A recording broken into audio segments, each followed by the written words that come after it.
यूं तो वीरानगढ़ में रहने वाला हर एक शख्स परेशान था, लेकिन मिस्टर बजाज की परेशानी इन सबसे अलग थी।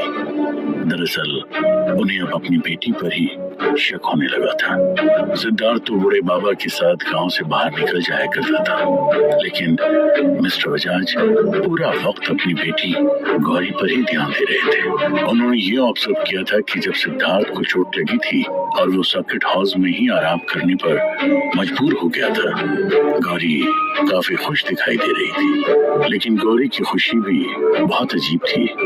उसे सिद्धार्थ के दर्द से खुशी मिल रही थी। दरअसल गौरी अब तक ठीक नहीं हो पाई थी। गौरी की आंखों के नीचे डार्क सर्कल्स दिखाई देने लगे थे। उसकी हरकतें काफी अजीब सी थी।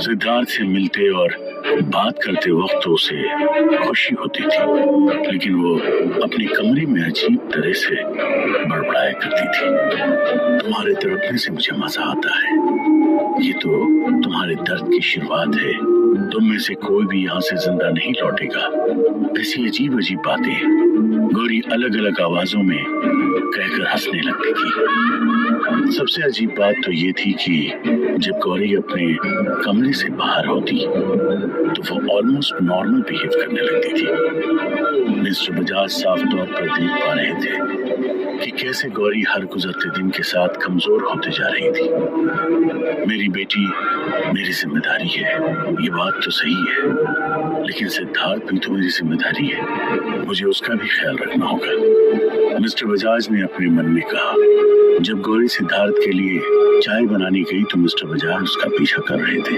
वो देखना चाहते थे कि कहीं गौरी सिद्धार्थ को चाय में कुछ मिलाकर ना दे दे, लेकिन जैसा उन्हें शक था वैसा कुछ भी नहीं हुआ। गौरी ने सिद्धार्थ और बाकी सब लोगों के लिए चाय बनाई, फिर वो खुद जाकर सिद्धार्थ के पास बैठ गई।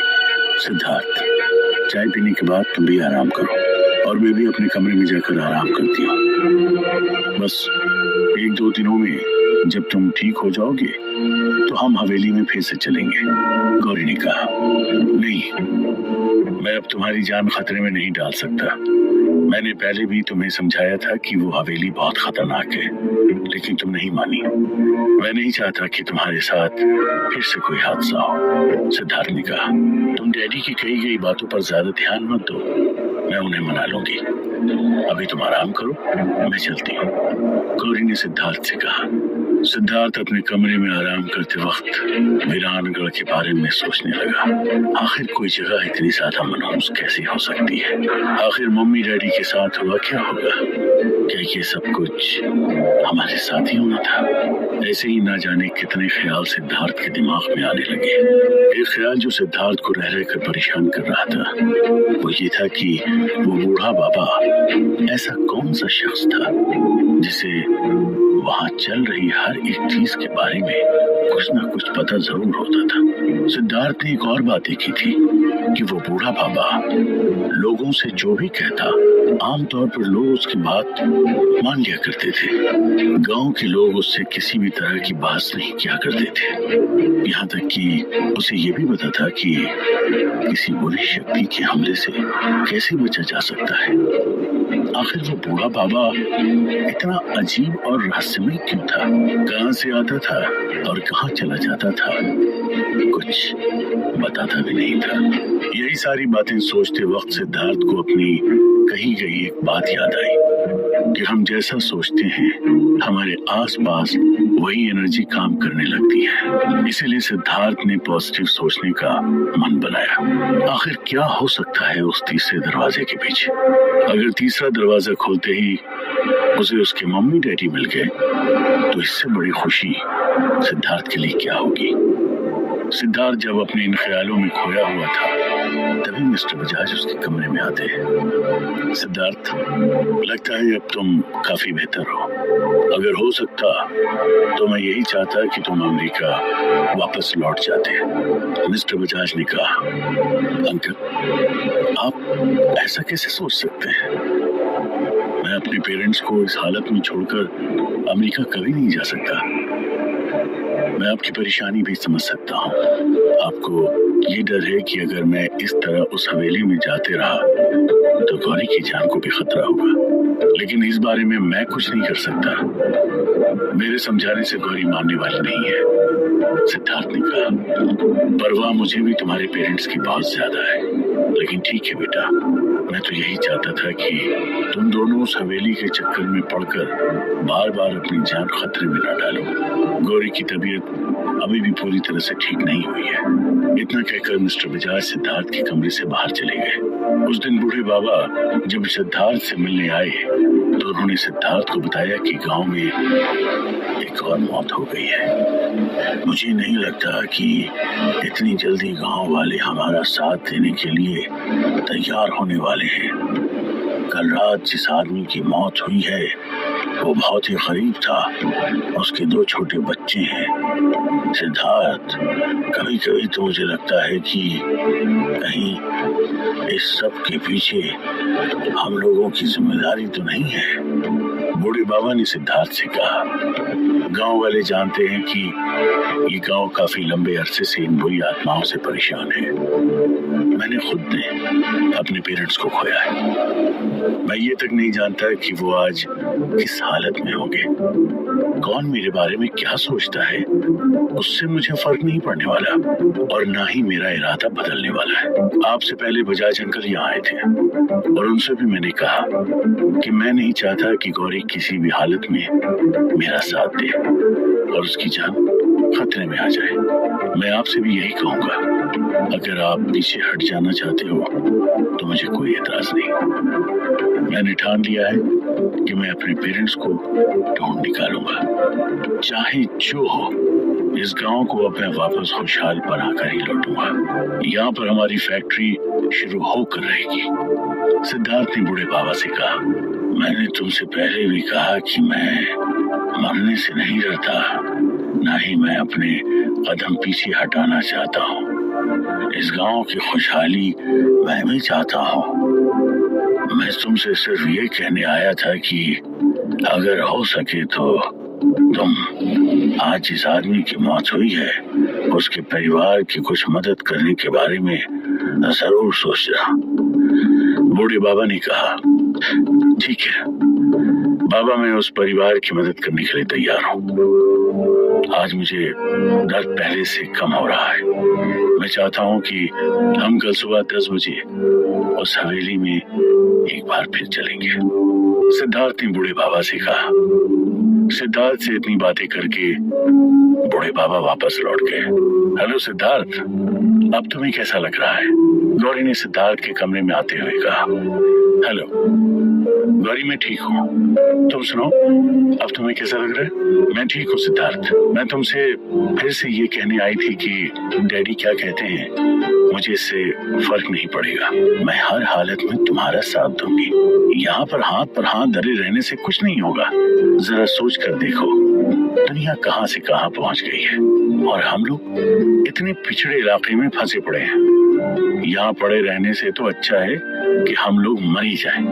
गौरी ने कहा, तुम्हारा कहना ठीक है गौरी, लेकिन इतना कहकर सिद्धार्थ रुक गया। सिद्धार्थ, इस बारे में हम और कोई भी बात नहीं करेंगे। मैं तुम्हारे साथ चलूंगी, ये मेरा आखिरी फैसला है। तुम्हें पता है, यहाँ आने से पहले मैंने ऐसी हिस्टोरिक और भूत प्रेतों से जुड़ी बहुत सी जगह पर विजिट किया है, लेकिन मैं कभी भी इतनी खतरनाक जगह नहीं गई। गौरी ने कहा, अरे हाँ, मैंने तुमसे पूछा नहीं, क्या तुम्हारा पहले भी कभी किसी आत्मा या भूत से सामना हुआ है? सिद्धार्थ ने पूछा।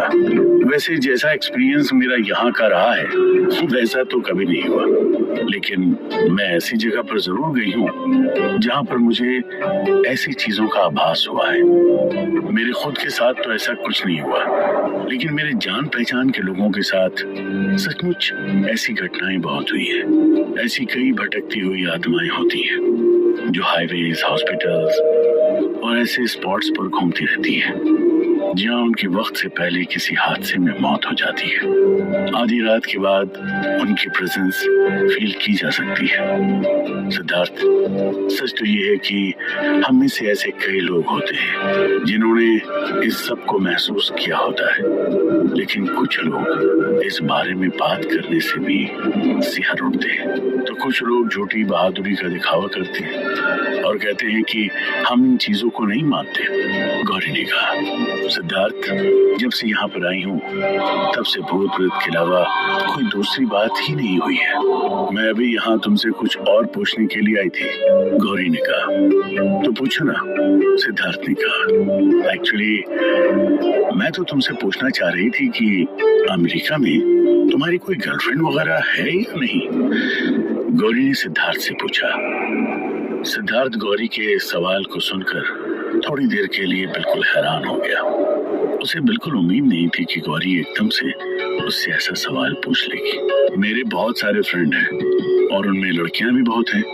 अमेरिका में भी बहुत सारी लड़कियों से मेरी दोस्ती है, लेकिन ऑनेस्टली उनमें से कोई मेरी गर्लफ्रेंड नहीं है। सिद्धार्थ ने कहा, ऐसा क्यों? गौरी ने पूछा।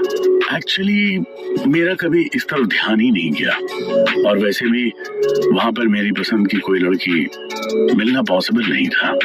सिद्धार्थ ने कहा, एक इतना हैंडसम लड़का इतने सालों तक अमेरिका में रहा है, लेकिन उसकी कोई भी गर्लफ्रेंड नहीं। सिद्धार्थ, क्या तुम्हें नहीं लगता कि तुम कुछ ज्यादा ही झूठ बोल रहे हो? गौरी ने कहा, लेकिन यही सच है। मेरा सचमुच इस तरफ कभी ध्यान ही नहीं गया। एक्चुअली मैं पहले कुछ बनना चाहता था और डैडी भी मुझसे यही चाहते थे। लेकिन तुम ये सब क्यों पूछ रही हो? सिद्धार्थ ने पूछा। बस यूं ही, अपने दोस्त के बारे में इतनी इंफॉर्मेशन तो होनी चाहिए ना, इसलिए पूछ लिया। गौरी ने जवाब दिया। गौरी के पूछे गए सवाल ने सिद्धार्थ के मन में और दूसरे भी सवाल पैदा कर दिए थे कि क्या गौरी भी उसे पसंद करने लगी है। लेकिन सिद्धार्थ में इतनी हिम्मत नहीं थी कि वो गौरी से ऐसा कुछ पूछ पाए। गौरी, मैं कल से हवेली के तीसरे दरवाजे के अंदर दाखिल होने वाला हूँ। मैं अब पहले से काफी बेहतर हूँ। सिद्धार्थ ने कहा, तुम अकेले वहां नहीं जाओगे, वहां तो तुम्हारे साथ मैं भी जरूर चलूंगी। गौरी ने कहा, मुझे अब थोड़ा आराम करना चाहिए। जाओ, जाकर तुम भी आराम कर लो। इस बारे में अब हम कल सुबह ही बात करेंगे। सिद्धार्थ ने गौरी से कहा।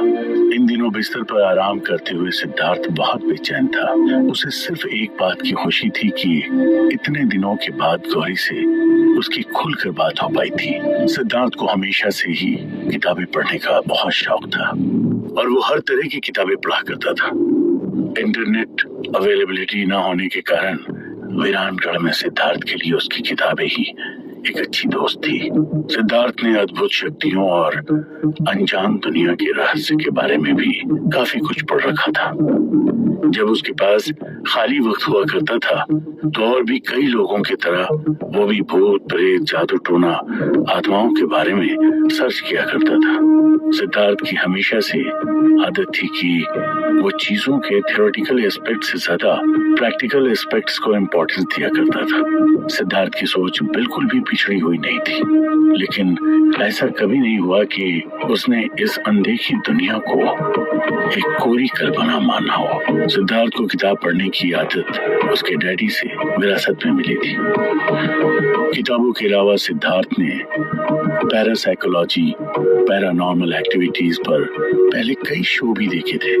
वीरानगढ़ में उसके पास मौका था कि वो अपने बुकिश नॉलेज को रियलिटी में चेक कर पाता। रात हो चुकी थी और आज गौरी ने सिद्धार्थ के लिए अपने हाथों से खीर बनाई थी। हालांकि सिद्धार्थ पहले से ठीक था, लेकिन फिर भी उसे खाना उसके कमरे में ही दिया गया था। खाना खाकर सिद्धार्थ, गौरी और मिस्टर बजाज तीनों अब सो चुके थे। वीरानगढ़ आने के बाद से सिद्धार्थ की शायद ही कोई रात बिना परेशानियों के गुजरी हो। तो क्या आज की रात सिद्धार्थ चैन की नींद सोने वाला था? क्या गौरी उस अंगूठी को अपनी मर्जी से निकाल सकती थी, या वो खुद अब उस अंगूठी के वश में थी? अगर गौरी पर अभी भी आत्माओं का साया था तो वो कभी कभी अच्छा बिहेव कैसे कर ले रही थी? जानने के लिए सुनते रहिए।